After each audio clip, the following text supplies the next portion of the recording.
আসলে কেউ জন্মের পর থেকে ব্রিলিয়ান্ট হয় না। তুমি একটা বাচ্চা মায়ের পেট থেকে যখন জন্ম নেয় তাকে তুমি জিজ্ঞেস করো দেখে এবিসিডি বলো, তুমি সরিয়া সরিয়া বলো, সে বলতে পারবে না।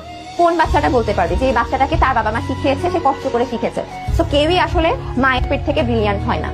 যে যত মেধাবী হোক না কেন সবাই কিন্তু একটা টাইমে স্ট্রাগল করে শিখেছে। তো আমি যখন এরকম হয় যে ক্লাসে গেছি বা যে কোনো জায়গায় গেছি, ধরো তারা একটা কোশ্চেন করেছে, আমি এটা পারি না, তো তখন আমার মাথায় এই ফিলিংসটা হয় যে অ্যান্সারটা পেরেছে তার মানে হচ্ছে সে ওইখানে সময় দিয়েছে, সময় দিয়ে সে সেটার অ্যান্সার শিখেছে এন্ড সে সেটা স্যারকে বলেছে।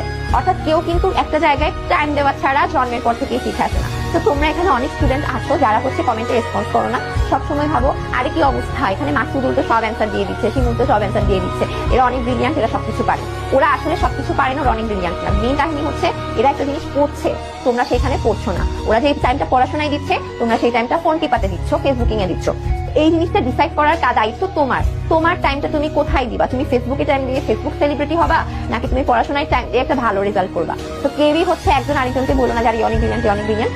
ব্রিলিয়ান্ট মানে একটা ডায়লগ আছে কিন্তু, যে আমি কখনো মেধায় বিশ্বাস করি না, আমি পরিশ্রমে বিশ্বাস করি। সেম টু সেম আজ ভাইয়া, আমিও হচ্ছে মেধার চেয়ে পরিশ্রমে বিশ্বাস করি, এবং পরিশ্রম প্লাস সৃষ্টিকর্তার ইচ্ছা। আমি তোমাদেরকে একটা সুন্দর ম্যাথ শেখাই, ঠিক আছে? ম্যাথ শেখাই, তোমরা আমাকে বলো ধরো পরিশ্রম কিন্তু আল্লাহর ইচ্ছা।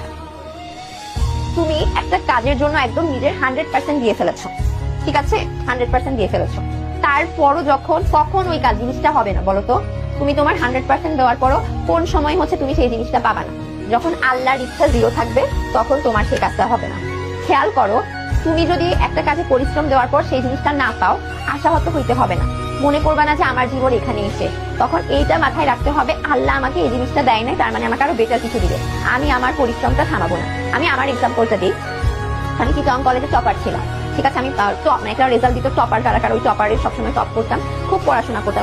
আমি সকাল 6টায় বাসা থেকে উঠে প্রাইভেটের জন্য যাইতাম, 7টায় একটা প্রাইভেট পড়তাম, 8টায় একটা প্রাইভেট পড়তাম, 9টা থেকে ক্লাস ছিল 2টা পর্যন্ত, আবার 3টায় একটা ক্লাস প্রাইভেট পড়তাম, 4টায় একটা প্রাইভেট পড়তাম, 5টায় শেষ করে বাসায় ঢুকতাম 6টায়। টোটাল 12 ঘন্টা আমি বাইরে থাকতাম, ঠিক আছে?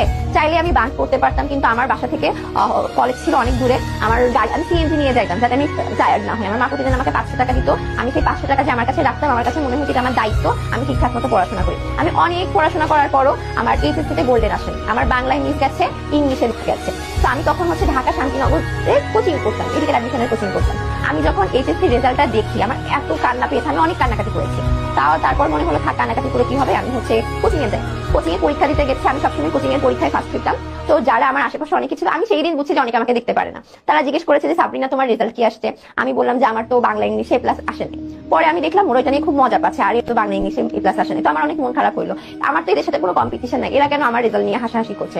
পরে আমার ভাই আমাকে বললো যে বলে না যে শোককে শক্তিতে রূপান্তর করো, আমিও হচ্ছে এরকম শোককে শক্তিতে রূপান্তর করে আমি একদম খুব হার্ডলি পড়াশোনা করি, খুব বেশি অনেক বেশি পড়াশোনা করে ফেলেছি। আমি তখন বলতাম যে আমার এইচএসসি রেজাল্ট খারাপ হয়েছে, কিন্তু আমি প্রুভ করে দেখাবো আমি ভালো স্টুডেন্ট। একটা এইচএসসি রেজাল্ট আমার রেজাল্টকে আমার লাইফকে ডিফাইন করতে পারে না। এত পড়লাম, আমি হচ্ছে ডিএনসিতে 32 হয়ে গেছি। চিন্তা করো, আমি যদি ওই সময় গোল্ডেন পাইতাম, আমার মধ্যে কিন্তু এই ধরনের একটা তেজ আসতো না যে আমাকে এটা প্রুভ করে দেখাইতেই হবে আমি কি জিনিস। আমার মধ্যে এটা আসতো না। আল্লাহ আমাকে এই ধাক্কাটা দিয়ে এইটা শিখিয়েছে, Sabrina try your best, 100% try করো। তো কেউ যদি খুব ভালো প্রিপারেশন নিও, এইচএসসিতে ভালো রেজাল্ট না করো, আশাহত হবে না। তোমার ছায়া তোমাকে ছেড়ে যাইতে পারে, বাট তোমার পরিশ্রম তোমাকে কখনো ছেড়ে যাবে না। পরিশ্রম কোনো না কোনো সময় তোমাকে মানে বিকশিত হতে হেল্প করে, নলেজ তোমার পুরো লাইফে তোমাকে হেল্প করে। তো কেউ কিন্তু এসব নিয়ে টেনশন করবে না। একজন বলছে আপু আপনার গলা যে ভেঙে গিয়েছে, এই যে চিন্তা করো আমার কত ইচ্ছা শক্তি, আমার কথা বলতেই কষ্ট হচ্ছে, আমি সেই গলা নিয়ে তোমাদের 6 ঘন্টা ক্লাস নিয়েছি। আমার গলা শুনে মেবি প্রথমে তোমরা অনেকেই বলছিলা যে আপু সাউন্ড প্রবলেম ঝির সাউন্ড হচ্ছে, বাট আমি এই গলা নিয়ে তোমাদের 6 ঘন্টা ক্লাস নিয়েছি। তাহলে চিন্তা করো ইচ্ছা শক্তি কত পাওয়ার। তাহলে দেখো তোমাদের টাস্ক হচ্ছে পরিশ্রম করবা 100%, পাশাপাশি প্রেয়ার করবা যে আল্লাহ দেখো আমি অনেক পরিশ্রম করছি, আমি তোমার একদম একটা নিম্ন শ্রেণীর একজন বান্দা, তুমি না চাইলে আমি কখনোই এই জিনিসটা করতে পারবো না। আমি এটা বলতাম যে আল্লাহ আমি অনেক গাধা, আমি অনেক নিম্ন শ্রেণীর একজন মানুষ, তুমি যদি হেল্প না করো কখনোই পসিবল না। আল্লাহর কাছ থেকে চাইতাম, আল্লাহ দিয়েছে। ইভেন সব থেকে বড় ব্যাপার হচ্ছে আমার কিন্তু গোল্ডেন ছিল না, গোল্ডেন না থাকার পরও আমি হচ্ছে বৃত্তি পেয়েছি। আমি আল্লাহর রহমতে হচ্ছে পিএসসি, জিএলসি, এসএসসি, এইচএসসি সবসময় বৃত্তি পেয়েছি। তো তোমরা ভালো মানুষ হও, ভালোভাবে পড়াশোনা করো, ইনশাল্লাহ দেখবা আল্লাহ তোমাদের বুঝছো। অনেকক্ষণ বকবক করে ফেলেছি, অনেকক্ষণ। মেডিকেলে এনজয় করার মোটিভেশন কিছু না, আমি তোমাদেরকে জাস্ট এইটা বলি, তোমরা যারা মেডিকেল টার্গেট করে রেখেছো তোমাদেরকে কচ্ছপ হইতে হবে, অনেক পড়াশোনা করতে হবে। জাস্ট মাথায় দিন থেকে শান্তি এটাই আসবে, আমি মানুষের সেবা করি, মানুষের জন্য পড়াশোনা করি, এটাই শান্তি। সবাই আমাকে একটু বলে ফেলো, আপু মেডিকেলের গ্রেড পয়েন্ট কত? এটার প্রশ্নটার মানে বুঝি নাই। মেডিকেলের গ্রেড পয়েন্টের কথাটা বুঝতে পারিনি।